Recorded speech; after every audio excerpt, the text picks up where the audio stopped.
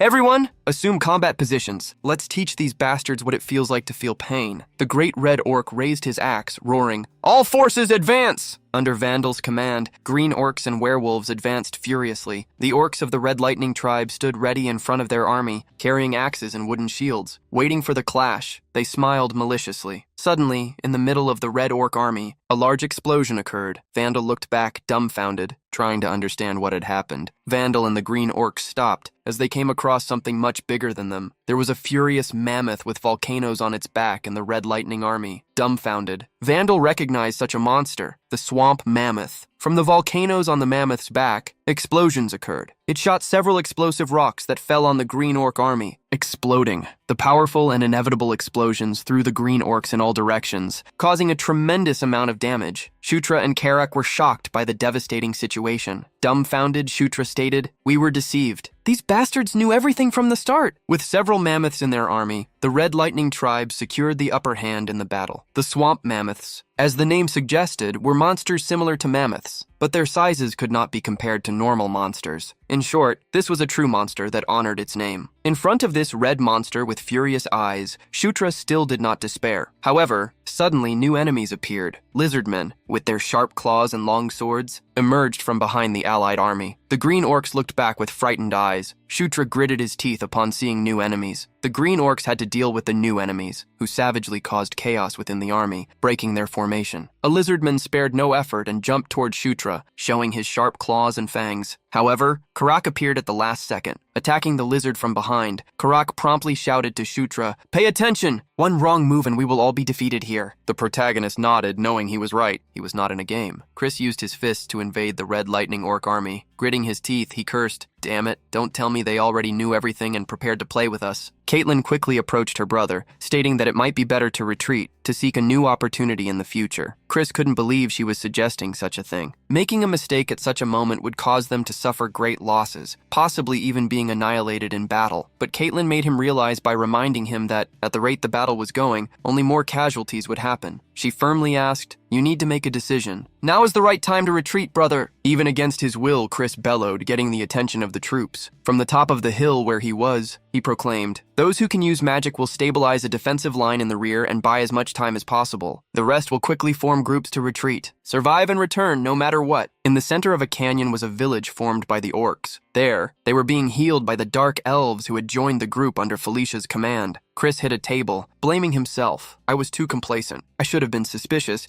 even if just a little, but Vandal didn't blame him. What was done could not be changed." The general saw the only options as withdrawing the troops entirely, or requesting reinforcements from the king's castle. Gloomily, Chris agreed. He knew he couldn't drag his subordinates to their graves in vain due to a desire for glory. Before they made the decision, Felicia interrupted them. "I have an idea." Taking the floor, Felicia stated that the reason they had gone to that area had been because of the exploration of the ruins. The destination of the exploration is here, on the edge of the Jishuka Mountains. Shutra knew how Felicia was an excellent mage, but even in Night Saga, she was not a character with a focus on combat. Her traits were geared towards research and exploration of ruins. Felicia opened the map in front of them and, exploring it, came to say, "For a long time, I have been looking for a ruin in these mountains, the ruins of 1,500 years. The lair of the earth dragon Enkidu. Enkidu, a dragon born from lava, employed countless guardians to protect its lair and its treasures. According to Felicia, among the guardians were the dwarves who lived in the Jishuka Mountains, who manufactured countless weapons to protect the lair. The group's attention was even more gripped when she mentioned the dwarves. Creation, the thunder-forging anvil. Not only could it control the chimeras created to serve as guardians, but it was a weapon capable of casting magic on a war scale. Felicia struck the map with conviction and showed her desire for the anvil and its guardians, declaring, "If we want to win, finding this lair is our only option." Under Vandal's gaze, Princess Felicia reminded them that she had gone to that place precisely to find such a lair. The general asked if she knew the exact location, but she denied it. Sighing, Chris solidified the information as useless. He also reminded them that they did not know what the enemy's strategy would be, so he did not want to risk the lives of many in search of a treasure. Felicia gritted her teeth, annoyed by his decision. At that moment, someone stated with conviction, "The thunder-forging anvil is definitely here." To Felicia's surprise, it was Shutra who had taken the initiative. The protagonist had seen the anvil when playing as the hero Locke. Using that memory, he declared, "When I was studying the dwarves' crypt, I found a story. I trust Sister Felicia." The young woman's eyes widened upon hearing the word sister. Using the opportunity created, Shutra imagined he could score some points. Chris, however, wanted to go against the idea. "Shutra, it's not about who trusts who right now. We can't waste time here." The protagonist gritted his teeth, annoyed at how persistent Chris was. He then pointed to a corner in the mountains. A similar legend has been passed down by the Gandharva tribe in this place. With conviction, he pointed out, "The entrance to the ruin is probably in this vicinity. If I go and look around, I'm sure I can find it. I will take responsibility for what happens if I fail. So please trust me this time." 6 ghost mounts crossed the sky. The flying horses summoned by Felicia carried Shutra, Felicia, Caitlin, and the others. The protagonist had managed to convince them to go in search of the ruin. Karak, worried, shouted to Shutra, "This is not a joke! Stay strong, Prince!" But Shutra was very confident that he would not fail, as he had played this game for a long time. Extending his hand, he opened the map of the location. At the speed they were traveling, he believed they would reach the entrance to the ruin in an hour. With the mini-map, it would not be difficult to find the place. However, he believed the real problem would be guiding the group. Frowning, he tried to think of a plan. However, he let time pass as they traveled, waiting for the right moment to act. When it was time to speak, he stated monotonously, "I looked closely at the tunnel maps when we activated the portal. There seemed to be a certain consistency. If I combine the characteristics of this terrain with those of the tunnels, I think I can approximately figure out the location of the anvil." While he wondered if his acting had worked, everyone stared at him. They asked in doubt, "What did he just say?" In the end, Felicia spoke up. "Go ahead, Shutra. I understood what you said, so take the lead." Surprised that his explanation had been plausible, Shutra asked everyone to follow him. Despite agreeing, Felicia frowned, puffing with envy. Soon, everyone was dumbfounded when they arrived at the location indicated by Shutra. It was just a stone mountain, the end of the line. Confused, Karak asked, "Are you sure the entrance to the ruin is here? No matter how I look at it, it doesn't seem like the right place." Smiling, the protagonist questioned when he had said he would take them to the entrance of the ruins. Confused, Karak just stared at what he would do. Looking at the stone wall, the protagonist turned to Caitlin. "Sister, can you break this?" Shutra stated that he would be counting on her. Not so confident, she said she could try. Observing the size of the wall, Felicia exclaimed in disbelief, "Are you saying the thunder-forging anvil is in this stone cliff?" With a smile, Shutra confirmed, "According to my calculations, we need to break here to find the Guardian's dungeon." While pointing to the wall, stating that Caitlin needed to destroy it, Felicia confronted him. "You idiot. How is she supposedly going to break this with her fists? Do you think she is some kind of siege weapon?" Hearing Sister Felicia, the protagonist scratched his head. It was Felicia, however, who acted. Extending her hand, she began to gather a large amount of energy from the atmosphere. With a confident smile, she stated while forming a sphere, "For ruin explorers, destroying and exploring are practically prerequisites." The sphere of wind was launched against the wall, exploding the gorge. Fissures spread across the stone cliff, which began to collapse. Soon, a large explosion happened when the entire wall fell. In front of the group, a hole appeared in the wall. Upon seeing the cave, Felicia was dumbfounded, incredulous. Stone pillars and a large hall were revealed before her, who murmured, "Did we really find it just like that?" Upon entering the stone hall and finding a coffin, they believed that the thunder-forging anvil must be inside it. Curious, Karak asked if they just needed to break it, but Shutra stopped him. "We can't break it recklessly. If we do something wrong, we might damage the anvil inside." Hearing his brother say that there must be a mechanism to open the box, Felicia watched him in silence. She analyzed the surroundings, noticing the statues that surrounded the tomb, and commented, "Don't these statues look strange? Of the 9, 3 are holding weapons, while 6 are not." Caitlin agreed with her sister and asked if they should give weapons to the others. Felicia doubted it was that simple. She realized that the weapons wielded by the statues were made by dwarves, so they would probably need to place dwarf-forged weapons in the hands of the others. While they wondered where they would get such weapons, Shutra presented himself holding some. "It happens that I have 6 of these swords with me." He had collected the swords he found in the first cave investigated with Karak. He couldn't believe that those weapons, which he couldn't equip due to his level, would now be useful. Karak, confused upon seeing the swords,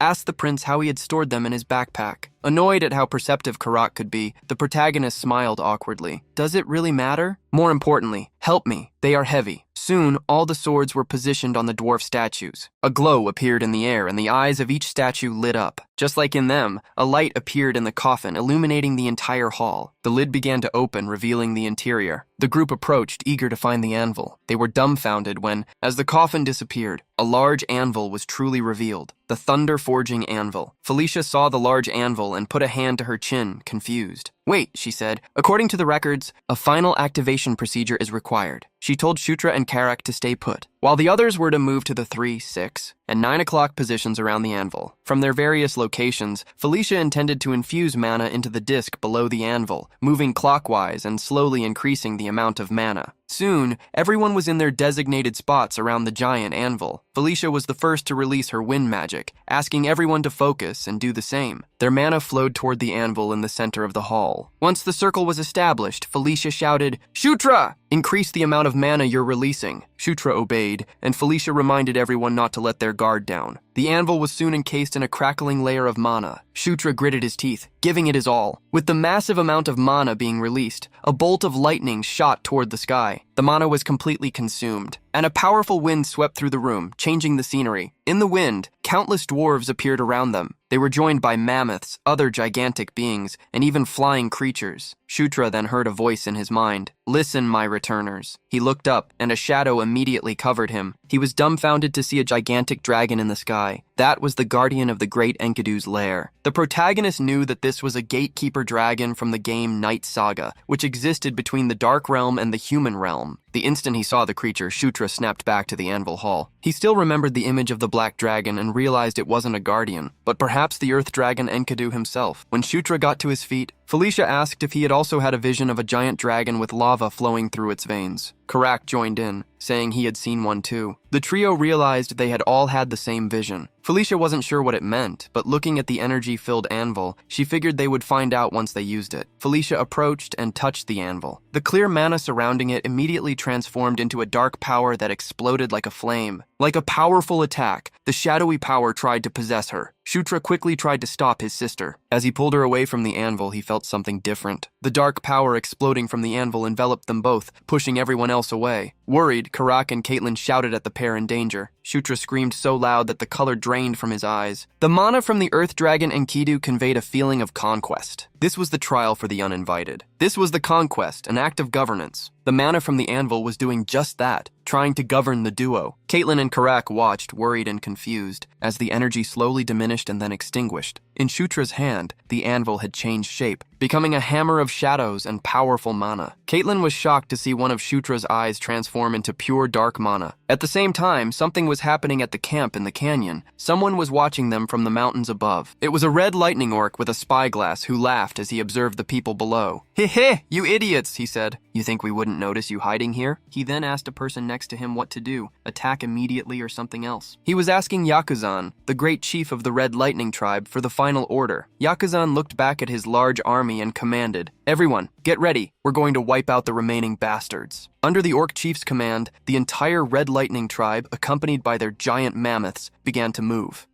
The green orcs were patrolling in the temporary camp they had set up until they were surprised by a glow in the sky. A rain of fireballs was happening, targeting the camp. The fireballs caught the orcs unprepared, exploding among them. The orcs could not avoid the attacks and suffered from the explosions. While they worried about the meteors, red orcs and enraged mammoths emerged, invading the gorge. The red orcs' ambush had begun. Stepping out of a tent, Chris was shocked to see what was happening. He gritted his teeth in worry, as neither Caitlin nor Felicia were there to help. Given this situation, it was extremely likely they would be annihilated. Explosions continued to happen in the gorge, which Yakuzan was observing. He smiled maliciously, scoffing, "Damned fools, you came without knowing the region, and look at you now." Yakuzan ordered the various orc shamans near him, "Finish off everyone else." However, the shamans began to tremble. Their hands didn't want to move. And why? Energy suddenly fell upon the mammoths. Their eyes changed, focusing on a new target. The red orcs present in the ambush noticed a change happening. The mammoths began launching their fireballs against the red orcs, a twist in the battle. Yakuzan and the other orcs above the gorge watched what was happening. Stunned, Yakuzan wondered what was going on and why the mammoths were attacking them. Chris, who was preparing for battle, saw the mammoths change in behavior. Like Yakuzan, he was shocked, not understanding what was happening. However, a thought crossed Chris's mind. Shutra's group really had found the anvil. Just as he thought, Shutra was now holding a magical hammer of dark energy. Seeing the energy hammer constantly deforming, he wondered what exactly it was. Someone approached Shutra, answering, "That is the Thunder Hammer, equivalent to the anvil. It seems Enkidu has chosen you." Being carried by the assistant, Felicia explained to Shutra. The protagonist was confused, and while he didn't know what to do, Felicia instructed him, "Use it! What are you waiting for?" The protagonist held the hammer firmly. Enkidu's mana had already taught him how to use it. The moment Shutra felt himself in a lifeless sphere, he learned that he should conquer, subdue, and force obedience. Domination was necessary. This was the method to use the anvil that created thunder. Raising the hammer above his head, Shutra imagined what he wanted to do. Let's start by dominating the swamp mammoths. As soon as Shutra hammered the great anvil, a pillar of energy shot up into the sky. This same energy reached the mammoths, beginning to control them. The mammoths began to focus their cannon attacks against the red orcs, destroying the great army that had been assembled to ambush the group led by Chris. Screams of despair spread. The red orcs didn't know why they were being attacked. Amidst the swamp mammoths' attacks, the red orcs realized that another front had emerged to attack them. Bandel had charged into the enemy army like a runaway train, crushing every single enemy with his heavy fists. Bandel observed how the mammoths were attacking the Scarlet Lightning tribe and figured that the prince and princess had succeeded. Bandel commanded the green orcs and raised his voice. "Now is the time! Eliminate everyone! Don't let anyone escape!" The green orcs charged into the fight, taking advantage of the Scarlet Lightning tribe's broken spirit. Their attacks became increasingly forceful. On top of the gorge, Yakuzan watched his army begin to lose. He hastily asked a shaman, "What is happening? Why are the mammoths acting like this?" However, the orc shamans had no answer. They only knew that a large amount of mana was controlling everything. According to the shaman, the best thing would be to retreat and wait for another chance. But that possibility was not something Yakuzan wanted to accept. While he was thinking about what to do, an explosion happened near him. Chris, like a comet, had fallen onto the gorge to attack the Scarlet Tribe's rear lines. With a fierce look, he stated, "It looks like this is the end for you. If you surrender, I'll make sure you don't suffer as much." Yakuzan was shocked to see the Beastman. Furiously, he raised his axe, trying to use his large body to pressure Chris. "I'll finish you off right now." Chris's eyes gleamed as he faced the enemy. With the art of the Beast King's fist, Chris charged, using his claws to pierce through and eliminate Yakuzan with a single blow. Seeing the army's leader fall before Chris, the Scarlet Lightning Tribe shamans were terrified. As soon as the chief was eliminated, they tried to flee. Waving his hand to clean it, Chris looked around, realizing they only had a few remaining flies to deal with. Chris acknowledged that, if not for Felicia and Shutra, they would have been in serious trouble. He looked up at the sky, hoping nothing bad happened to them either. The battle was being watched on a holographic screen. Karak seemed shocked to see the current scenario, where the mammoths were helping. Gasping from exhaustion, Felicia confirmed what Karak still didn't know. Thanks to the anvil, it was possible to control all the treasure guardians. Felicia was ready to change the subject and talk about what they could do with the anvil's power. When her words became more spaced out and weak, she staggered. Felicia's assistant quickly held her, worried about the princess's condition. Felicia gritted her teeth, asking them not to worry about her, as she only needed some rest. Since everything had been finalized, they thought about organizing everything to leave. However, upon looking around, they discovered something unexpected. Shutra had disappeared. In a forest area, Shutra continued to evolve. He looked at his character information, seeing how much he had improved, and thanked Enkidu's relic. Among the notifications, Shutra discovered that his conquest level had also increased. This last notification caught his attention, and in the character information, he discovered a skill with a crown symbol, Conquest, which was now at level 2. Under that skill, another one had also evolved, the King's Banner skill. Discovering that both skills had leveled up excited Shutra. Although he didn't fully understand what it meant, he knew it was a good thing. Also discovering that he had obtained a skill called King's Knights, Shutra wondered what it did. This was a skill that sounded like some kind of summon. While Shutra was observing his information, he heard someone call his name. Looking around, Shutra met Caitlin. The protagonist scratched his head, approaching his sister as he apologized. "Oh, I left without saying anything." Before he could apologize, Shutra was hit with a big knuckle chop. Caitlin strongly scolded him. "What were you thinking? Disappearing without saying anything, Shutra?" Still, because he was safe, Caitlin let the matter go and asked him to hurry back, as they would have to camp in the forest for the night. His sister's comment confused Shutra, as he thought they would return straight to the base. Caitlin, however, revealed to the protagonist that there had been a problem. While Shutra remained confused, Caitlin explained, Felicia lost consciousness. Currently, Felicia was passed out, lying on the hard ground with a look of suffering. Caitlin revealed that she believed, due to everything that had happened, Felicia was still very exhausted. Felicia's assistants were trying to use healing magic to wake her up. Caitlin recounted that after collapsing, Felicia had said she would be fine after resting, but they didn't know exactly when she would wake up. Caitlin was worried because without Felicia, they couldn't even summon the phantom steeds. Therefore, they needed to continue monitoring her condition. The protagonist nodded to everything Caitlin said and internally wondered if Felicia would be all right. The night lingered in the forest outside. Inside the temple, Karak was sleeping like a rock, as were the others, while Shutra leaned against a pillar, wide awake and thoughtful. Shutra wondered if his stamina had been recovered after leveling up. Strangely, he didn't feel tired at all. While Shutra was considering whether he should stay awake until the next morning, he noticed something. He looked around and remembered the ruins they were in, as well as the hidden weapons and treasures that should be nearby. There should also be traps and guardians, but since he had the hammer, Shutra felt confident in looking for them. Eyes on the hammer, he wondered what would happen if he used the governor's power in the ruins. The anvil's power only worked outside, but inside the ruin, it manifested absolute power. In other words, he had already obtained an entrance pass to anywhere in the ruins. Karak continued to sleep peacefully when Shutra began to move. However, someone started waking Karak up. It was Shutra himself, asking the orc to accompany him. The duo walked through the ruins, lit by torches on the walls. Karak was worried about walking around as something bad could happen, but Shutra reminded him, "I'm the governor of this place. What are you worried about?" As they opened some doors, Shutra asked Karak to think about how many weapons must exist in that ruin. As soon as they reached a new room, Karak was speechless. He spotted a huge winged monster sleeping as a guardian in that location. Shutra was able to identify the monster just by seeing it. a griffin-shaped golem. Karak could only think of it as an extremely powerful monster. Hearing the young man say that if they had walked around carelessly, they could have been attacked, Karak became worried. Karak preferred not to fight that monster, and with him in the lead, the duo tried to avoid the griffin golem. Soon they entered a new room and immediately found enormous quantities of treasure: gold chests, armor, weapons, and all kinds of jewelry. Karak picked up a giant armor, impressed by it. Shutra wasn't as excited, but praised it to make Karak happy. By using a special energy in his eyes, however, Shutra was able to see a small layer of mana on that armor, which turned it into magical armor. Shutra offered the armor to Karak, who gasped, "Can I really keep it?" The protagonist agreed, as it was too big for anyone but the orc to wear it. Karak hugged the armor as if it were something precious to him. Shutra walked toward a table, finding some golden coins. Picking them up and seeing a dragon emblem, Shutra recognized them as ancient coins. These were items that would be best kept in the inventory first. While gathering the coins, Shutra told Karak to put everything of value away for now. Shutra then noticed the presence of a chest that emanated gold. Curious, he approached and opened it. At the same moment, Shutra felt an evil energy coming from a corner of the room. An extremely malicious energy was exhaled from a stone door that had just opened. However, that hidden space caught Shutra's attention. The protagonist's eyes shone, as he definitely felt there was something valuable there. The protagonist proceeded to the new secret chamber, discovering a flame that had appeared in the center of the room. At that moment, a dark voice arose in Shutra's ears. "Yo!" Amidst the flames, a form seemed to emerge. Shutra recognized the mana exuding from that body. Even though it was the first time he had seen it, its name surfaced in his mind. He murmured, "Enkidu." Those were Enkidu's gauntlets. Earthquake. As Shutra observed the gauntlets, it spoke to him, "Oh, valiant knight of conquest." Slowly, Shutra approached the gauntlets that called out to him. The protagonist reached out to touch them but was repelled. Several notifications popped up before him. Your level is insufficient. Your mana is insufficient. Your mental form is insufficient. Your strength is insufficient. Surprised that he couldn't hold the gauntlet yet, Shutra didn't know what to do. Enkidu's gauntlet suddenly began to shine, and a voice emerged. "Permission granted." A new notification appeared. "Earthquake has recognized you as its master." The gauntlet, with the face of a dragon, continued to shine, undergoing modifications. The notification confirmed, "The user of Earthquake has been changed to Shutra." The protagonist's hand began to glow, and as the glow disappeared, the gauntlet formed around his fist. The brightness forced him to close his eyes, and when he opened them again, he saw the gauntlet on his fist. He was surprised. It really recognized me as its master? Shutra's strength, mana, and stamina points each increased by 10 points. The protagonist was impressed, as this was a large amount of stats obtained just by equipping the item. Shutra already imagined what would happen if his level increased further, as the equipment bonuses adapted to low levels. The thought of the gauntlet becoming even more powerful excited him. Looking at the information for Enkidu's gauntlets, Shutra discovered that the item was even better than he expected. Karak joined Shutra in the secret chamber and, surprised, asked what he was doing. Shutra was startled by Karak's appearance and turned around hastily. "How long have you been here?" Karak revealed that he had seen everything that happened with the gauntlet that appeared out of nowhere. The protagonist, after hiding the gauntlet, scratched the back of his neck, a little awkward. He didn't want something like the inventory to be exposed to others. Karak, however, knew that important things could cause problems if they were known to everyone. Smiling, he beat his chest and swore, "Don't worry, I won't say anything and will take this secret to my grave." While Shutra was touched by Karak, the rock-headed orc looked around, asking if they should head back now that they had taken everything they needed. Seeing how the stubborn orc wanted to leave, Shutra smiled, acknowledging his loyalty. As they returned, they passed through several corridors with small piles of gold coins. Something caught Shutra's attention, and he told Karak to stop and wait a minute. Shutra pointed for Karak to look in the same direction. A glow emerged amidst the gold, and with a smile, Shutra stated that it was exactly what they needed. Sometime later, a potion was poured into Felicia's mouth. The elf's body shone intensely. Felicia slowly began to wake up, opening her eyes. Shutra was holding his sister in his lap, the potion in his other hand. "Felicia, you're awake?" Felicia didn't understand why she was seeing Shutra. Caitlin quickly approached, extremely relieved. Felicia still didn't comprehend what was happening. Wiping away a tear, Caitlin revealed, "Shutra brought a mana recovery potion." Confused, Felicia asked where he had gotten such a potion. The protagonist pointed to the surroundings, reminding her, "Did you forget where we are?" Felicia, stunned, remembered, "We're in the ruins." With a confident smile, Shutra boasted, "And don't forget that I'm the governor of these ruins." Shutra asked Felicia not to worry and to rest, because as soon as she woke up again, her mana would be completely restored. Despite Shutra's words, Felicia's gaze was dark. Muttering, she thanked him. With rosy cheeks and looking away while twirling her hair around her finger, Felicia mumbled, "I said thank you." Sometime later, the sun began to rise behind the mountains, illuminating even part of the gorge where Chris's group was located. Bandel was the first to notice and shouted excitedly, "They're finally back! I knew the prince and princess would succeed from the start. Good job, everyone!" Bandel greeted the group that had just returned. Clearing his throat, Chris approached. He continued to clear his throat as he searched for the right words. Blushing, as it was his first time, Chris complimented, "That was an impressive job, Felicia." Felicia, however, just looked away.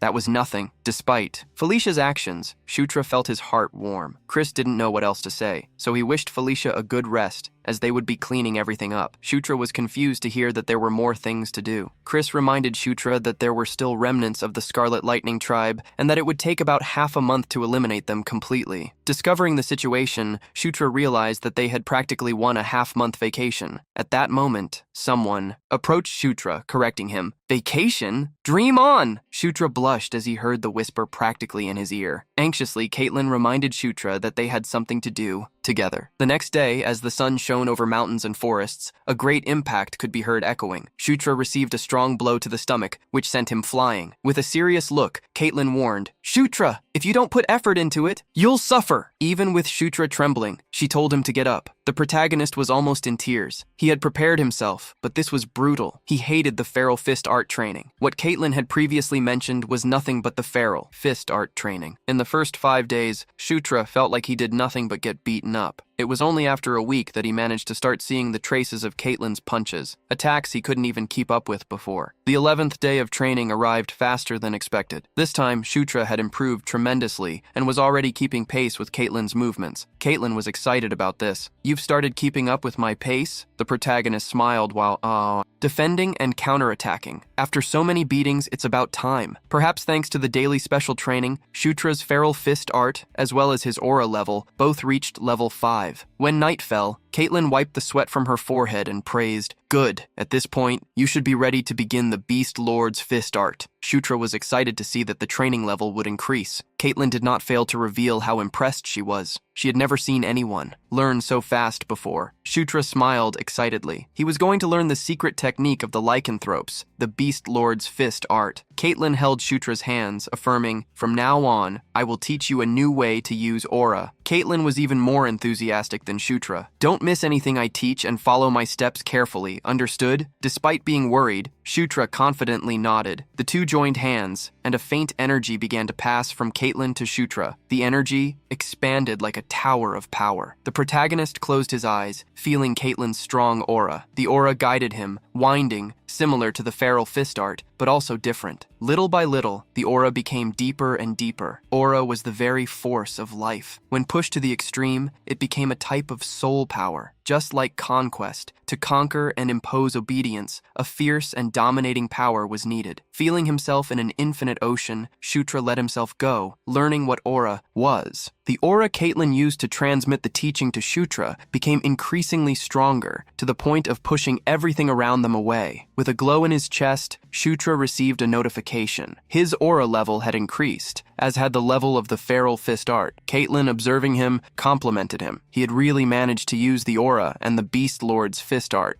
The protagonist looked at his own hand, at the aura that enveloped it, as well as at Earthquake, which remained, invisible. Then Shutra clenched his fist hard. With a simple movement, the leaves around him flew due to the impact of the blow. Shutra had also evolved to level 14, which boosted his confidence. As he declared that this was where his journey began, someone with a red body watched him from behind a tree. None other than Bandel, who looked quite satisfied. The next morning, a meeting was taking place at the camp. Shutra sat at the table, eating a good breakfast with Caitlin. He wanted to go, ask his sister something about Felicia. He wanted to know why things between Felicia and Chris were strange. Caitlin was surprised by the question. Felicia would be a key ally for Shutra, as would Chris. However, if the relationship between the two was problematic, that could be an issue. Caitlin didn't know exactly how to answer, as it wasn't like an incident had occurred between them. This made Shutra even more curious, but even Caitlin wasn't sure. Perhaps it's something between Chris and Sylvan. Shutra was surprised to hear Sylvan's name mentioned. Caitlin, crossing her arms, arms, also reminded Shutra not to utter Sylvan's name lightly, just because he wasn't present. After apologizing, Shutra remembered who Sylvan Doomblade was, Felicia's twin brother. He was an extremely problematic opponent when played with Zephyr. Just as he was about to ask what the problem was between Chris and Sylvan, Chris walked into the tent. "Oh, you two are here." As soon as Chris entered, the atmosphere became awkward. Shutra and Caitlin, who were talking earlier, greeted their brother in a somewhat subdued manner. Chris didn't notice anything, and excited, asked them both to pack their things. The matter was resolved faster than expected, so we will be leaving this afternoon. Curious, Shutra asked where they were going. Chris couldn't believe the question, and reminded him that they needed to report the entire mission. Outside the tent, before setting off on their journey, Bandal greeted Shutra. "You all worked hard during this mission, princes and princesses." Addressing Shutra, Bandal affirmed that he hoped they would meet again in the future. Shutra returned the greeting. "I'll be looking forward to that too, Bandal." Leading the group, Chris asked if they should leave now. They could only have one destination. "Let's go! To the Dark King's castle." A castle with gigantic towers rose amidst the shadows. The crimson sky brought a slight sense of terror to the place. In the castle's great hall, before the red carpet, there was a single throne. Wearing immense armor, the being remained in the shadows. The journey to return to the castle was quite simple. First, the group would move to the long-distance teleportation circle, and then use transfer magic to return directly to the castle. The estimated time to reach the teleportation circle was 3 days. Halfway there, they needed to set up camp for the night, as they did not stop at inns. Sitting in front of the campfire, Shutra was thinking about the king's castle. Since they would arrive at the location the next day, he was starting to get a little nervous. The protagonist used a stick to write on the ground the names of the 3 factions the castle was divided into: the second prince, Zephyr Ragnaros, the king's second son, and his worst enemy; the first prince, Baikal Ragnaros; and finally, Anastasia Nekrion, the 4th princess. In the fight for the throne, the order of birth meant nothing. The one who accumulated the most achievements and demonstrated superior abilities always came out on top. Among the 3, Baikal and Zephyr were full-blood brothers, and their abilities were extremely similar. They had inherited the blood from their mother's side, the Draconic clan, and both possessed immense power as a result. Still, if one of them were chosen as heir, the elder son Baikal, who was naturally moderate, would probably be the better choice. Shutra did not want to make a choice now, as he knew that, on a certain day, everything would change. The protagonist was preparing for that day in the best possible way. First, he intended to increase his level until he could unleash the full potential of the Earthquake Gauntlet and thus maximize the use of the new strength he had obtained. Having plenty of time, Shutra decided to check the King's Knights skill. An order of knights had been created in his name. Shutra originally thought that this skill was some kind of summoning, but it seemed to be more of a recruitment system. Reading the skill information, Shutra was surprised. There were bonuses, knight training, and even summons. The skill was extremely comprehensive. While Shutra was smiling frighteningly with happiness, Karak approached. "So you were here." The orc scolded Shutra for still being awake. "Why are you still standing instead of sleeping, Prince? If you want to leave early tomorrow, you need to rest." Karak rushed Shutra to go to bed, but the protagonist was too excited, finding the orc's appearance at that moment perfect. With an excited look, he asked, "Do you want to try a new experiment with me?" Karak felt a shiver upon hearing the question and wanted to know what it was about. Under the bright full moon, Shutra decided to test the new skill. He drew a sword and placed it on the shoulder of Karak, who was kneeling. "Mighty orc warrior, I name you as my knight." A glow descended upon Karak, activating the skill. The orc felt something different in his body. Somehow he realized that his loyalty level to Shutra had increased. Now, becoming the commander of the knights, Karak, at level 24, was marked as a first-rank soldier. The protagonist was extremely excited about the result. He placed his hand on Karak's shoulder, who was still stunned by the strength he felt flowing through his body, and stated, "Karak, don't you want to become the strongest orc in the world?" Shutra's eyes shone with anticipation. Looking to the future, the protagonist could already see. "Just wait. I will make you the most powerful orc emperor in Night Saga, someone who can even play with dragons." Seeing how much Shutra was dreaming, Karak worriedly asked if he was feeling all right. In the middle of the forest, the next day, the group found a stone tower. Inside the tower was a teleportation center where a magic circle remained active. Chris took control of the situation, asking if they should leave now. The protagonist nodded, excited by the prospect. Shutra stepped onto the magic circle, which glowed as everyone positioned themselves. He felt his body being taken over by a different energy. A tower of light shot up into the sky, like an inverted lightning bolt, taking the group through space. Shutra felt his body moving at a speed he couldn't control. When he could see what was happening again, he had already reached his destination. Falling to his knees, he tried to understand where he was. Caitlin approached Shutra with concern, asking if he was okay. Despite being startled, the protagonist nodded. As soon as they arrived from the journey, someone recognized Felicia and excitedly called out to her. Several other elves surrounded Felicia with enthusiasm. Surrounded by so many elves, Felicia smiled happily, talking to them all. Shutra was surprised. That looked like some kind of idol fan club. Are these Felicia's subordinates? On the other side, several beastmen and werewolves greeted Chris and Caitlin. The protagonist smiled, seeing that no one there would welcome him. On the other hand, some elves were talking to Felicia, whispering while looking at Shutra. They laughed, whatever they were commenting on. Shutra soon understood what was happening and where he was inside the castle. The protagonist sighed as this was not far from his expectations. Shutra turned to Karak and declared animatedly, "From here we're going to start things step by step this time." The Dark King's castle was extremely frequented, yet some areas looked abandoned, full of cobwebs as well as forgotten boxes. This was the place where Shutra would be staying. Barak had just finished unpacking the items from the trip. The orc remembered to tell Shutra that the official events would begin the next day, and until then, they were free to do as they pleased. Despite being called free time, Shutra didn't think it was any different from being left to rot in a forgotten place. While frustration hit him, Shutra heard someone knock on the door of the room he was in. A woman with chin-length hair entered the room, greeting him. "It is an honor to meet you, sir." She also introduced herself, Flora Sevensward from the Dark King's Castle Real Estate Administration Office. "Curious," Shutra asked in a monotonous voice. "What brings someone of such an important position to come to such a dilapidated place as this?" Flora was direct, revealing that Shutra's public merits had increased, and he was now eligible to choose a new residence. Shutra was surprised, as this was exciting news. Sometime later, Shutra met Isabella, a woman with her hair in a bun and a pair of glasses, an employee of the Public Merit Office. Upon arriving at the location, Shutra asked if he could really choose a new place to stay. Isabella nodded and, with a wave of her hand, opened various information displays. She revealed that due to his latest achievements, Shutra had reached level 5 in merits, with 15,000 points accumulated. Thanks to this, he could now access more facilities within the king's castle, in addition to receiving a higher monthly salary, from 5 to 500 gold coins. Isabella congratulated Shutra, as he was the first prince to achieve so many merits in his first mission. Not interested in these formalities, Shutra asked her to directly show the available residences. As soon as Barak arrived at the residence Shutra chose, his jaw dropped. Standing before a grand mansion, he couldn't believe it. "Is this really your new residence?" A woman was already waiting for Shutra, although he had arrived earlier than she expected. Flora Sevensward, this time, was there specifically to start serving as butler and headmaid. Barak was confused and whispered to Shutra, "Didn't she say earlier that she was from the real estate agency or something?" Shutra revealed to the orc that he had hired Flora using merit points. Merit was like a currency earned for achievements, although Barak didn't need to understand the details. The next day, at the Dark King's castle, the first appointments were about to happen. Wearing a suit, Barak was a little uncomfortable. He kept feeling the urge to go to the bathroom and worried that he was too anxious. Shutra, in a white suit, just told him to hurry up, as he was also getting nervous. As soon as he entered the room, a young woman complimented the duo. "Wow, you two look amazing." Shutra was surprised to see Caitlin in a large ball gown, accompanied by Felicia in a small white dress, who answered on Shutra's behalf. "Who do you think chose their outfits?" Felicia observed her brother, letting out a compliment. "Well, I guess all the effort was worth it." Caitlin also complimented him, and he, blushing, returned the compliment to the two girls. The unexpected compliment made them smile, and as usual, Felicia looked away. "Humph, of course we are." Chris, wearing a leather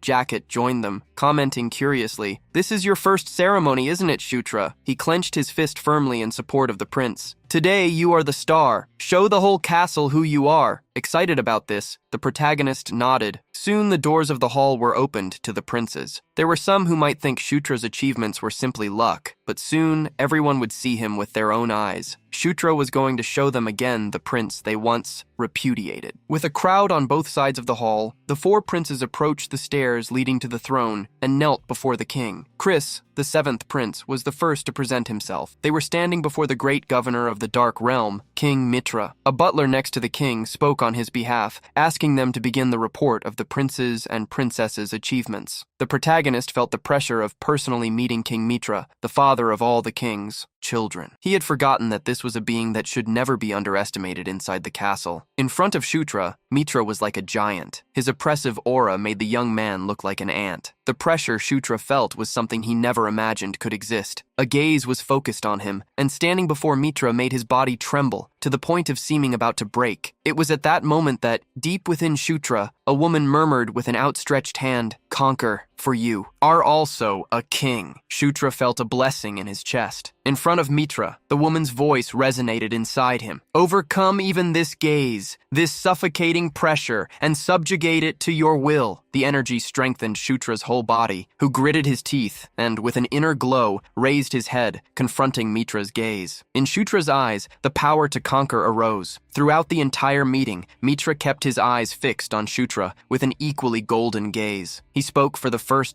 time, calling directly for Shutra, something that shocked everyone else. From Felicia to Caitlin and Chris, everyone looked at Shutra stunned. Curious, the protagonist kept his gaze on Mitra, who declared a single sentence, simple but full of meaning. "I look forward to seeing your future conquests." Around the hall, many people were also speechless. From living beings to undead, they asked each other what was happening, as the king had never called any of the princes or princesses by name during an audience before. Everyone wondered why the king would mention the 9th prince, who had never been present before. That was an apparently ordinary declaration addressed to Shutra, but it was also something no one had ever heard from the king, and that made it invaluable. Shutra delivered a fitting response. "I will do everything in my power to live up to your majesty's expectations." Thus, Shutra Ignas concluded his first audience, leaving a powerful impression on everyone who saw him. The next day, Barak's shouts were hastily trying to wake him up. The protagonist woke up reluctantly, asking what had happened. Barak showed him a letter they had received from the public merit office. Confused, the protagonist opened the letter and was surprised by what he read. Curious, Barak asked Shutra to read it aloud. As he read, Shutra was unsure how he should feel. The protagonist revealed that King Mitra, his own father, had given him a mission. Sometime later, in another part of the castle, Chris observed the same letter, telling Caitlin that Shutra was going on a mission to subjugate a Cassius herd, a monster extermination operation. Upon hearing about the mission, Caitlin realized that her brother would be going to the Anger Plains. Curious, Shutra asked if that wasn't the place where the centaurs lived. Caitlin confirmed, revealing that she and Chris had trained in the Anger Plains before. Chris said that the subjugation had become an almost annual event. Despite wanting to go with Shutra, Chris revealed that he already had something scheduled for the same date. On the other hand, Caitlin was excited and confident that Shutra could handle it alone. Still, the siblings warned him, "From now on, people will start paying attention to you. Some will try to get closer, while others will be on alert. You will need to be careful of those around you." Shutra already expected this to happen. Even Zephyr himself had commented that he had never been called by name in an audience. Chris volunteered to help, asking Shutra to call him if he needed anything. Before he left, Chris also asked him to visit Felicia, as his sister had something to deliver. Shutra then went to another region of the castle. The moon on the horizon was still full, but hidden by the crimson mist. The protagonist was ready to travel and had gone to the teleportation hall with Barak. There, he found Felicia in front of 2 giant lizards. "If you're going to travel through centaur territory, you'll need good pairs of legs." Felicia was handing over the 2 giant mounts to Shutra and Barak. Approaching the young man, Felicia extended her closed hand to give him something else too. The protagonist was surprised to see the Dark Elf's Tears amulet. Shutra couldn't believe she was giving him one of the sacred treasures of the Dark Elves, something that would normally only be obtained by defeating Felicia herself. After handing over the item, Felicia explained, "Dark Elves are a proud race. They never forget the kindness they receive, nor the vengeance they need to execute." Felicia then hugged Shutra tightly and asked, "Take care of yourself and return safely." The protagonist was surprised, even scared. He never thought Felicia would act like this. Before he could reply, Felicia lightly pushed him away and looked off to the side. It was nothing. She herself had realized how strange the gesture was. With Barak and the mounts beside him, Shutra stepped onto the teleportation platform and waved goodbye. "I'm leaving. Stay healthy until we see each other again." Thus, Felicia watched Shutra disappear into the teleport and nodded to his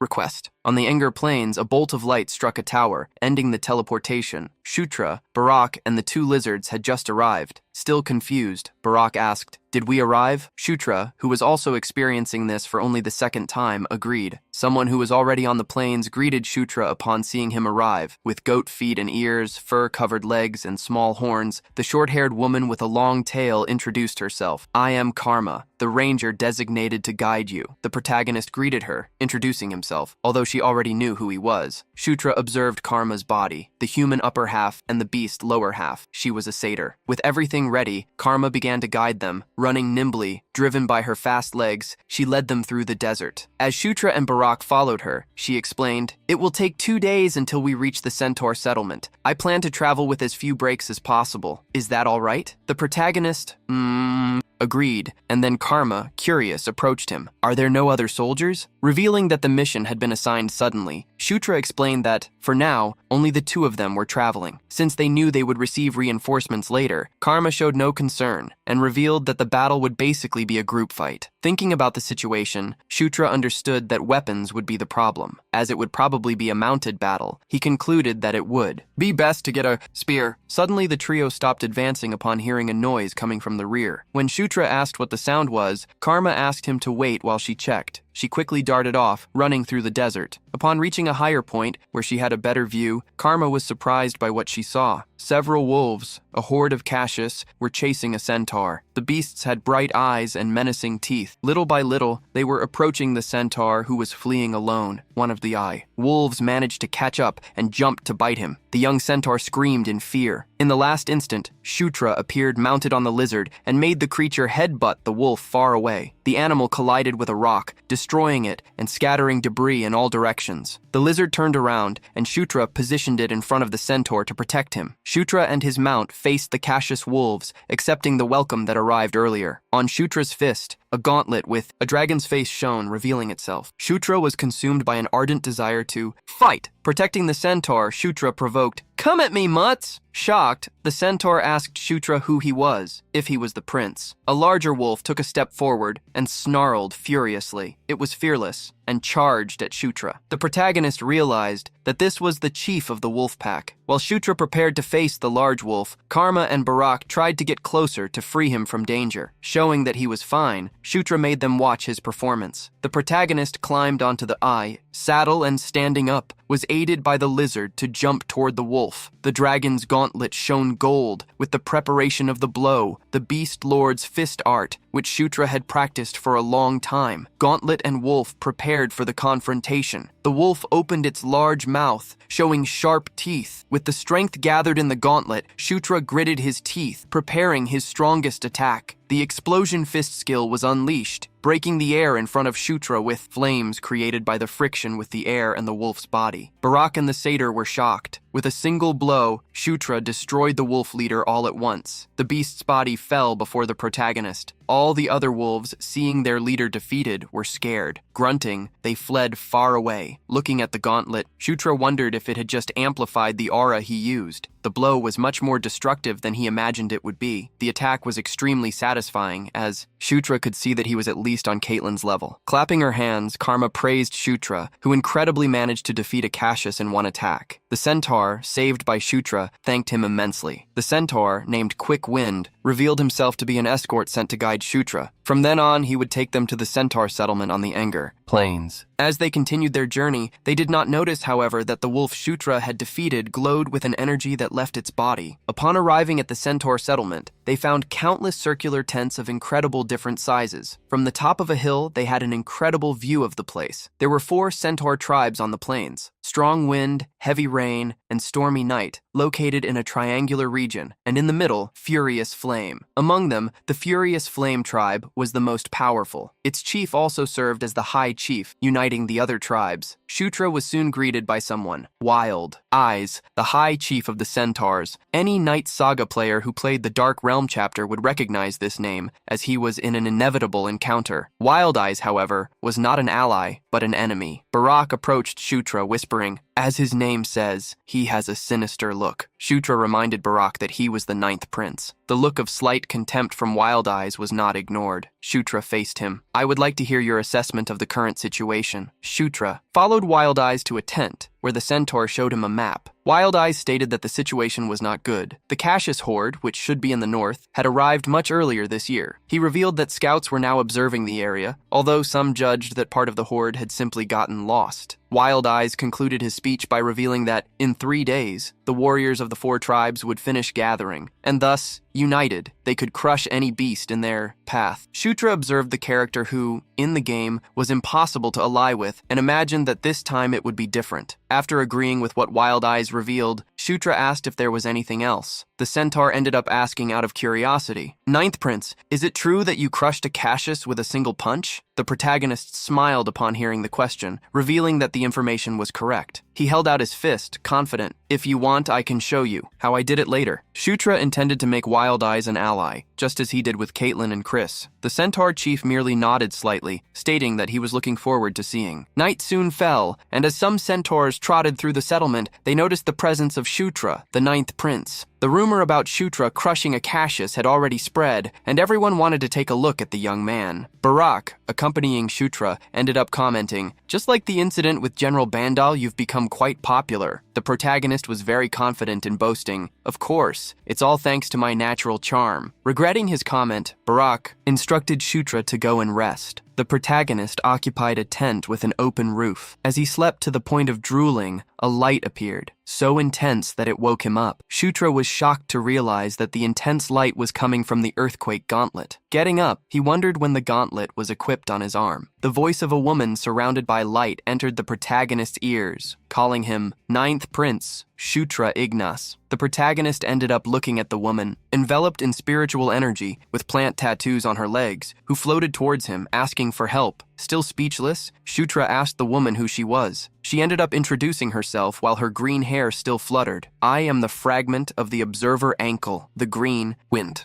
Shutra was speechless when he heard the name Green Wind. This was one of the natural spirits revered by the centaurs and satyrs. In the world history of Night Saga, the reason the Anger Plains remained green and prosperous was the power of the green wind. Before the protagonist could realize it, he found himself on the plains, where green grass stretched to the horizon, and the only presence beside him was the green wind spirit. In the distance, a temple was visible, which Green Wind introduced as her home. This was where the fragment of her creator, the observer ankle, resided. Green flames and lights could be seen on the temple, from the exterior to the interior. Shutra observed the temple and what Green Wind revealed, and he paused for a moment. He remembered that the observer ankle was one of the 6 ancient dragons, and he gasped at the information. Ancient dragons were divine beings that players could never encounter in Night Saga. Shutra had only recently received the earthquake gauntlet from Enkidu, and now he was having an encounter with the observer ankle. The protagonist did not believe this was just a coincidence. Green Wind was urgent. "Prince, we don't have time. The monsters from the north are approaching my home. Their goal is to steal the vegetation of the Anger Plains. They will destroy my home and devour my spirit." To Green Wind, only Shutra could protect that place, which left the young man quite confused as to why, since his level wasn't even high yet. Green Wind reminded Shutra, "You already possess the power of Enkidu, don't you?" Stretching out her hand to Shutra and releasing the power of nature, she reassured him. "Don't worry, Ankle's fragment will grant you a much stronger power. First, show this token to my offspring." Shutra woke up from the vision he had, returning to the tent as Green Wind disappeared. Looking at his own hand, Shutra observed a mysterious power. The energy was exhaled from a small piece of wood. When Shutra went to another tent and told what had happened, Wild Eyes was shocked. Green Wind is in danger? The protagonist revealed more. There is a small temple to the north. If what Green Wind said is true, the Cassius will attack it soon. There is no time. We must gather the troops and move immediately. Clearing his throat, Wild Eyes refused to march based on a single story. To convince him, Shutra showed the piece of wood with the forest energy. That was the divine relic of the Green Wind. With a serious look, Wild Eyes believed Shutra and asked the young man what he should do. The next day, as the sun rose, several centaurs began to march. They carried spears and bows ready for battle. Amidst the centaurs, Shutra rode his lizard. Using a map, the protagonist quickly managed to find the small temple. The temple of the Green Wind was surrounded by a mysterious energy, the same one Shutra had seen in his vision. The temple was so deep in the forest that, if not for the system map, it could not be found. As they approached, a centaur drew the chief's attention, not to the temple, but to something else. On the horizon, a horde of monsters had appeared. The Cassius managed to find where the Temple of the Green Wind was much faster than Shutra expected. Shutra could see that something was definitely going on, but he wasn't yet aware of what it was. Seeing that the monsters were in a greater quantity than expected, Wild Eyes asked Shutra if he had a plan. The protagonist remembered that Green Wind had told him to obtain the power of Ankle's fragment. Therefore, that item must be inside the temple. Thus, Shutra announced that he would go ahead and ask the centaur chief to keep the enemy away. Moving forward, Shutra called Karak and Karma to accompany him. On the other side, Wild Eyes raised his sword and shouted, "Do not let any of them approach the temple." With great courage, he commanded, "Prepare for battle!" Under the command of Wild Eyes, the centaurs and satyrs advanced bravely. A squad of archers had positioned themselves and drawn their bows for the attack. A rain of arrows fell upon the Cassius wolves. The squad, armed with swords and spears, charged with a thirsty look. They brandished their weapons, finishing off the wolves wherever they passed. Shutra and his group managed to use the confusion to bypass the situation and head towards the temple. Midway, Karak drew an axe, knowing that the prince only needed to reach the temple. Karak moved in front of Shutra to attack and clear his path. The great warrior orc spun his body, preparing to attack the wolves in the way. Karak's attacks proved powerful, and with every swing of the axe, a wolf was struck down. Karma did not stand still, and drawing a small dagger, she also cleared the path, defeating some Cassius. The protagonist praised the duo's work, and while they defeated the wolves, continued to advance with their help. When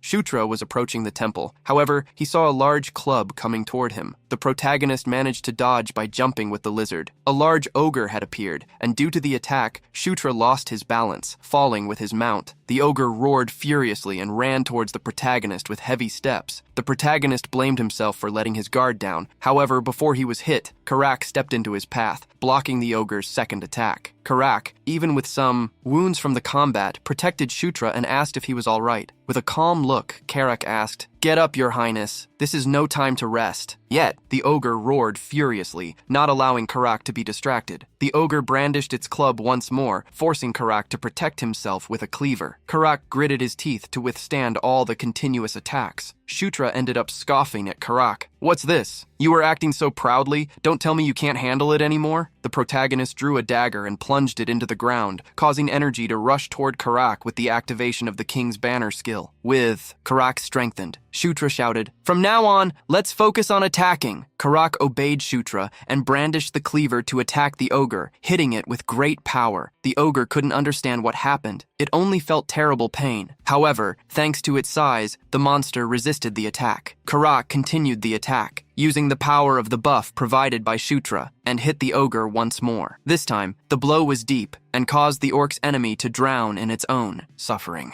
Karak raised the cleaver for a final, devastating attack. When the blow came down, he showed all his strength, sinking the monster into the ground and destroying everything around it. A large curtain of dust spread throughout the region. As soon as they defeated the main enemy, Karak cleared the way for Shutra, who ran toward the temple while thanking the warrior orc. The protagonist quickly approached. As soon as he entered the temple, he discovered that the place was dark. However, a voice pleaded in Shutra's ear. "Hurry up!" That was the voice of Green Wind. Enkidu's gauntlet glowed, and Green Wind's voice stated, "The artifact will guide you." From the gauntlet, the energy created a light that pointed into the interior of the temple. Shutra followed that energy until he found a tree. Large and imposing, the tree surpassed the temple's ceiling. Its branches were strong and grew into the immensity. Leaving Shutra surprised by the energy, a branch extended towards him like a hand, carrying an item full of power. Shutra looked at that item with surprise. It was a dragon heart, the source of mana that all dragons possessed. That was the heart of a dragon. Einkel's fragment was that item. While Shutra was still trying to understand the situation, Green Wind appeared before him once more. The Enger Plains have maintained peace for a long time thanks to the magic of the observer Einkel. The fairy explained that the temple, as the center of the magic, had been born from Einkel's fragment. If that place were destroyed, peace would crumble. With so much information, Green Wind made a request that left Shutra curious. Awaken the old magic of Einkel remaining in the temple and prevent destruction from happening. Outside the temple, Wild Eyes was shouting, "Do not retreat! You cannot let them enter the temple!" Karak raised his axe, jumping against the monsters. Karma used all her energy to attack the beasts with agility. Inside the temple, Green Wind pointed to the dragon heart and pleaded, "Please, Ninth Prince, protect the Enger Plains and my child with the magic she left behind." Facing the dragon heart, Shutra reached out to touch it. Immediately, the scenery before the protagonist changed. The tree disappeared, and as soon as he looked up, he found himself facing a gigantic dragon with 3 green eyes. deer antlers, and a long greenish mane. Shutra recognized that dragon, the observer, Ainkle. The dragon's eyes shone with an intense green, transmitting energy to Shutra, along with a voice that reached his ears. "Receive this." A glow resonated at the top of the temple. Like a pillar, the energy rose to the infinite sky, stealing the world's brilliance for itself and drawing everyone's attention to the point of momentarily interrupting the war. Speechless, Karak knew that this was caused by the prince. Suddenly, countless roots began to sprout from the ground, growing until they became as large as the temple. The roots transformed into trees, and these possessed life. Faced with the walking trees, wolves and ogres were afraid. The temple's protectors advanced with righteousness, creating chaos among the invaders. With ferocity, the trees attacked with their branches and roots, hitting the monsters before they could flee. Quickly, control of the battle was obtained, and the war ended. Observing all of that happen, Greenwind commented, relieved. "It's over. Ankle's ancient magic has awakened." Extremely excited, Greenwind approached Shutra, thanking him intensely. "Thanks to you, the Enger Plains will live." However, Shutra didn't seem to be able to hear. Still touching the dragon heart, he seemed to have been dominated by the item. Greenwind couldn't understand what was happening, as all of Ankle's mana was flowing into him. Greenwind gasped when she saw the human attempt to absorb Ankle's power. However, it was visible in Shutra's empty eyes that he was not in control of the situation. Several wounds already appeared on Shutra's face, as if sharp blades of wind were hitting him. Greenwind became extremely worried that he would continue with it, as his body wouldn't be able to handle it. In the middle of the absorption, a golden glow surrounded Shutra. He had leveled up. The wounds on the protagonist's face began to heal at a visible speed, which greatly surprised Greenwind. Shutra continued to level up, once and then again. He heard the voice of a person with a mysterious aura in his mind. "Conquer, subdue, and make them kneel in obedience. Even if this is a fragment of an ancient dragon, make it kneel before you." Shutra closed his hand around the dragon heart, following the voice of that woman with blue and red eyes, who granted him even greater power. Shutra's heart beat in a different way, with a green color. A glow as intense as the sun emanated before the temple's great tree, coming from Shutra's body until it dispersed, bringing tranquility to the place once more. Shutra had finished the absorption and distanced himself from the tree. Inside the protagonist, the energy still shone. With such energy visible even in his eyes, he repeated the words that the mysterious woman internally whispered, "You are the Knight of Conquest." A new passive skill was obtained by Shutra, Draconic Body. Along with this, an already acquired skill, Protagonist Physique, rose to level 2. Now he was immune to all poisons. Shutra looked at his information with surprise. He had obtained a new subclass, Draconic, a being who awakened the dragon gene and could use dragon magic. That was a Draconic. Despite being an Asura-Draconian hybrid, Zephyr's recessive heritage allowed him to awaken the dragon gene. Greenwind was impressed to see that Shutra had truly obtained both the spirit and body of a dragon. She could feel the power of the observer Ankle within him. However, Greenwind was not disappointed. That was a power that no one had been able to use, sealed for over a millennium. Treating Shutra as the successor of the observer Ankle, Greenwind revealed having only one wish. "Can you protect the Enger Plains and my children?" The protagonist smiled confidently. "Of course I can." Outside the temple, the wandering trees continued to deal with the Cassius. They possessed great fury, but the monsters began to resist. The Trent's bodies were literally made of wood, which made it easy for the invaders to destroy them. A gigantic dark being appeared, carrying an axe while roaring, showing the fury of its red eyes and its pairs of horns. From the top of the temple, Shutra observed what appeared to be an orc centaur and classified it as the commander of the Cassius. Leaping from the top of the temple, Shutra quickly approached Karak, intending to ask him something. The giant monster continued to brandish its axe, knocking down the Trents like rotten trees. It roared fiercely as it continued its attacks, until it noticed, out of the corner of its eye, someone approaching. Shutra hit the large ogre centaur with the gauntlet, destabilizing it. However, the enraged beast promptly brandished its axe, trying to hit the ant-sized human. The protagonist managed to dodge, even with the enemy being extremely agile despite its size. The beast continued to pursue Shutra while he hastily retreated. Channeling his energy into Enkidu's gauntlet, Shutra prepared the next attack. The protagonist used the explosion fist, hitting the beast squarely. However, the impact not only caused little damage to the creature, but also made Shutra's entire body tremble. While Shutra was still complaining irritably about the hardness of the beast's body, it heavily attacked him with the axe. Fortunately, the protagonist was agile in his dodge, jumping backward. Shutra retreated in time, but now knew how resilient the enemy was. Faced with this situation, the protagonist released an energy he hadn't used yet. Dragon blood began to run in his veins, releasing a transcendental aura. The draconic exclusive ability was activated, strengthening Earthquake to unleash part of its true power. The protagonist gathered all the power he possessed, preparing a single attack. The beast wouldn't let him prepare freely and charged in an attempt to stop him. Mid-preparation, Shutra summoned Karak. Summon King's Knight, Karak appeared from behind the beast, charging with fury while carrying the axe above his head. Karak hit the creature unprepared, delivering a powerful blow that unbalanced it. The beast's attention was drawn to Karak. An opportunity was created for Shutra. The protagonist had finished charging the attack and jumped against the enemy monster. The creature could see the glow of Shutra's attack out of the corner of its eyes and tried to move hastily. Shutra clenched his fist with force and conviction. This time it will be completely different from before. With the authority of a dragon, Shutra's fist advanced. The secret art of earthquakes was activated, and, like a comet capable of shaking an entire world, Shutra pierced the monster leader with a devastating blow, like the gigantic impact of a piston. As soon as he turned the monster into a donut, Shutra knocked it down, bringing an end to the battle in front of the entire centaur army. The centaur leader abandoned his wild eyes look to stare, speechless, at the situation with an incredulous gaze. Barak was satisfied to see his prince become so powerful. Like a mountain sliding, the great monster fell, without much else to do. With his fist clenched, Shutra received the experience points from the victory, leveling up. Shutra had defeated the Dragon Ogre Chief Mustafa. Thanks to this feat, he obtained the title of Draconic Ogre Hunter. The ogre on the ground released an extremely vicious energy, while its body decayed at a visible speed. Looking at the gauntlet, Shutra wondered, relieved, how much aura energy he had used. If he hadn't leveled up at the final moment of the battle, he might have fainted from exhaustion. To use such an ability with a special weapon, Shutra would need a specific movement control technique, but he didn't have such a thing yet. In other words, the giant piston skill he had used was not even the ultimate move of the Earthquake Gauntlet. There were still much more incredible techniques stored within. Barak hastily ran to Shutra, warning him that some enemies were fleeing, as their leader had been defeated. Wild Eyes did not stand still and charged, brandishing his sword to attack the remaining Cassius. He raised his sword, ordering his herd, "Pursue the invaders! We cannot let them escape so they can return to attack us." Leading the entire settlement, Wild Eyes initiated the hunt so that no enemy escaped alive. The chase lasted until the end of the night, when bonfires were made in front of the temple where the centaurs celebrated. A festival was taking place. The centaurs celebrated enthusiastically while drinking and eating. Barak and Karma had joined the celebration and were toasting together. At the same time, inside the temple where the great mother tree stood, Green Wind reunited with Shutra once more. "You should be enjoying yourself, so what are you doing here?" The protagonist revealed he had some doubts he would like her to clarify. Green Wind agreed to answer whatever he wanted, but first she asked if he would free her from his control. The protagonist was confused, and Green Wind came to explain, "Because you absorbed Einkel's mana, I, who was born from his magic, am now linked to you." The protagonist realized what she meant and asked for just a moment to free her. The duo fell silent, as if waiting for something to happen. Nothing seemed to change, so they looked at each other. Confused, Shutra put his hand on his chin. "Well, how do I do that?" Green Wind was surprised by his question. "Oh, temporary eternal master, you really don't know how to do it?" The protagonist replied affirmatively, revealing he had never learned how to do such a thing, which left Green Wind quite frustrated, as he had really just acted as if he knew. While Green Wind showed an irritated expression, Shutra tried to think for a moment until he asked, "Okay, what is your current situation?" Green Wind pointed to Shutra, answering firmly, "I am yours. That is, I obey you." The protagonist tried to correct what he had asked, questioning if she felt uncomfortable in any way, or if she had felt any change. However, she denied feeling any alteration in her abilities or condition. Green Wind revealed, however, that if she disappeared, the planes would lose their vitality, as she was the living symbol of the magic of life that Einkel conjured over the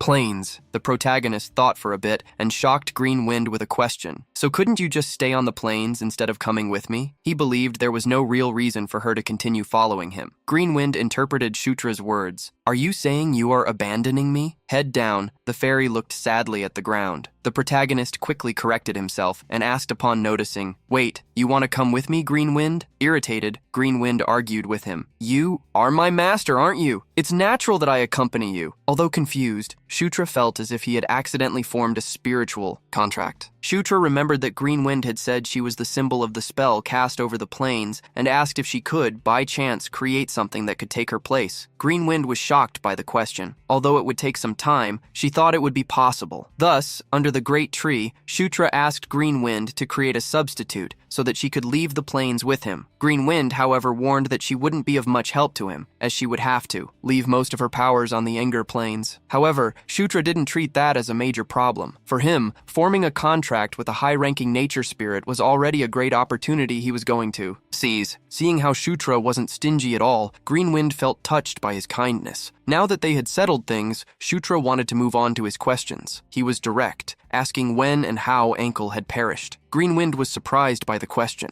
As she was only a fragment and a spirit born from a piece of nature, she did not possess many of Ankle's memories. However, she remembered that Ankle was attacked 1,000 years ago. Shutra was surprised by the revelation. Green Wind did not know who had attacked Ankle, but she was sure it hadn't been another dragon. Confused, Shutra wondered who could eliminate an ancient dragon, beings that should possess power to rival the heavens. Seeing how Shutra was always formal with her, Green Wind asked him to speak more casually so that she wouldn't feel uncomfortable. The protagonist agreed to the request and changed the subject. Becoming Ankle's successor, Shutra asked the nature spirit if he could also obtain the power of other dragons. Green Wind thought for a bit and revealed that, although it was generally impossible, it seemed to be different for him. She recalled how Shutra already possessed two opposing powers, the power of the great Enkidu and the power of Ankle. If he was capable of balancing such forces that opposed each other, then he could also handle the power of other dragons. The protagonist was surprised by Green Wind's revelation and understood what it meant to be a true protagonist. Shutra had one last question. "Do you know anything about the power I possess?" Green Wind reminded Shutra that she did not possess many memories, so the knowledge she had about his power was incomplete. Suddenly, Green Wind shone mysteriously, to the point of dazzling Shutra's sight. The protagonist wondered what was happening so suddenly. Green Wind's eyes changed color, while a mysterious power took over her body. A deep voice reverberated, "O Knight of Conquest, born under the destiny of kings." The observer Ankle herself seemed to be speaking directly to Shutra. "You must conquer and govern all creatures. That is the power of the king, something that must be yours." Sunrise quickly arrived at the small temple. Shutra had slept on the cold ground inside the temple. He was only awakened when the sun's rays shone on his face. As he wondered what had happened, he remembered talking to Green Wind the night before. Green Wind immediately appeared upon seeing Shutra regain consciousness. The spirit wasn't sure, but revealed that, apparently, the spirit of Ankle remaining inside her had awakened the night before, and this must have been the cause of his unconsciousness facing Ankle's power. The protagonist remembered the encounter he had the night before, from the change in Green Wind to the sensation of speaking with the nature dragon. Shutra found out about the power of the king and the power of the Knight of Conquest, as well as Ankle already knowing about his powers. Stating that Shutra was now her master for all eternity, Green Wind extended her hand, revealing that she would tell him something she hadn't mentioned the night before. With Green Wind's power, countless holograms appeared before the protagonist. There, basically, a map of all the plains appeared. Green Wind revealed that, in the far north of the plains, there was a relic of the observer Ankle. Like Earthquake, which Shutra already possessed, that was an artifact imbued with the power of an ancient dragon, the Shield of Life. Green Wind told a story to Shutra. More than 1,000 years ago, the observer Ankle gave the Shield of Life to the bravest and most righteous centaur warrior. The warrior led his people against the enemies from the north and won countless victories without suffering a single wound. However, the brave warrior was not 100% invincible. He hadn't taken the shield to bed with him, and one night, while sharing a bed with a woman sent by someone who coveted the shield, he was betrayed. The Shield of Life had been given to the courageous warrior by Ankle himself, so no one but him could hold it. The warrior's followers, then, buried the Shield of Life along with its wielder in the northern tomb. The centaur had become a legend, as had the existence of the Shield of Life. After that moment, the centaurs gave a name to the shield, White Suri. The protagonist was surprised to hear the item's name. That was an item that only appeared as a background in the Night Saga story. It wasn't a possibly obtainable item. Even veteran players like him never found the shield, which turned out to be a dragon's artifact. While Green Wind was surprised to find out that her master knew about the white Suri, the protagonist asked, "So, where is the location of the tomb?" He was extremely excited to obtain the legendary item. Rolling her eyes, Green Wind revealed that they needed to go to the far north to find it. But before they left, Green Wind still needed to create her substitute. As soon as she finished, they could leave immediately. Anxious, Shutra asked how long she would take. Green Wind replied that, thanks to the help she received, it would take about 2 days. The protagonist was excited by the idea that they could leave in 2 days. He was eager to obtain the shield above all else, as things would become much easier if he possessed. Time passed quickly. The centaurs carried supplies and boxes back and forth. Shutra thought he could use the pretext of hunting the remaining Cassius to head north. The problem was that the protection spell activated by the temple must have already been detected by the Dark King's castle, which meant that an expert would be sent soon to inspect the ruins. If the report was delivered that same day, the expert should arrive within a week. Shutra planned to leave before anyone arrived. It was at that moment that Wild Eyes arrived to reveal, "Prince, someone from the king's castle has just arrived." The protagonist was surprised by the news. Inside the temple, the protagonist received the visitor. He was shocked when he recognized the person sent by the castle. With her arms crossed, Felicia questioned, "What is that expression? You look like you've seen a ghost." Speechless, Shutra asked why Felicia was there. Seeing how he was talking nonsense, Felicia wanted to exchange a few greetings first. A young woman with green skin ended up approaching and drew attention. She held her dress and bowed slightly. "It is an honor to meet the 9th prince. I am Daphne, the daughter of the Echo, and 5th concubine." The protagonist was surprised to recognize Daphne, the dryad druid. Daphne was part of the 3 half-siblings who had to be protected at all costs. Along with Daphne, Felicia revealed that she was an exceptional druid. She will be of great help to this mission, as the Plain Spirit Guardian is involved. Shutra never expected to meet Daphne in that situation, but he wanted to make a good first impression. Changing the subject, Shutra addressed Felicia. "Shouldn't you be going to the Gishka Mountains to study the anvil that gives rise to thunder?" Felicia revealed she was really planning to go there, but Shutra had finished his own mission too quickly, so she changed her plans. Felicia warned her brother, "Shutra, you are attracting too much attention." Being honest, Felicia stated that the subjugation of the Cassius was not difficult, but finishing the mission in only 2 days was something else, as it would normally take 2 weeks. Shutra lowered his head as he was reprimanded. Felicia revealed that everyone was shocked, as so many irregular events had happened during the mission. Others might be trying to interrogate or spy on him if they had been sent in her place. Shutra, upon hearing his sister, asked, "So, that's why you came?" Blushing, Felicia looked away hastily, stammering, "It wasn't just because of that. I'm also curious about the temple and the Cassius's behavior. That's all." Shutra could notice Felicia's feelings and thanked her for worrying about him. Changing the subject, Felicia asked what he planned to do. The protagonist gave a good excuse, stating that he would go north to hunt the remaining Cassius. It was at that moment that Wild Eyes volunteered. "I will go with you. It is our duty. It makes no sense for me, a tribal chief, not to go personally." While Shutra scratched his head, wondering how to refuse, someone else volunteered to go, Felicia. The young dark elf believed that it would be much better to study the living Cassius than those who had been destroyed. Despite being worried, as claiming to go hunting Cassius had only been an excuse, Shutra accepted their decision. Barak watched his master for a moment and felt that things would somehow become complicated. A few days later, the formed group had already reached the north. A wolf roared furiously upon seeing intruders. Barak, who was allied with several centaurs, was in the front line. What Barak had expected had happened. Before they realized it, the entire expedition group had already been surrounded. Arrows were fired while axes and swords were brandished to deal with the ferocious wolves. A wolf managed to get into the back line and jumped to attack Shutra from behind. Using the gauntlet's power to punch the wolf, Shutra still wondered where so many monsters had come from. He was tremendously irritated, as he thought they had defeated all the monsters a few days ago. New monsters began to appear. A type of flying creature flew over the group, attacking with sharp claws. The protagonist was shocked to see the monster, a geist, an abomination of the heavens. As things seemed to become problematic, Shutra used the power of nature, showing that monsters were not the only ones who could fly. Using the wind blessing skill, Shutra became extremely light and jumped high. Green Wind, who now accompanied Shutra in the form of a firefly, was surprised. "Wait, how can you use my magic?" Shutra replied by flying towards the geists. The flying monsters were shocked to see a human charge at them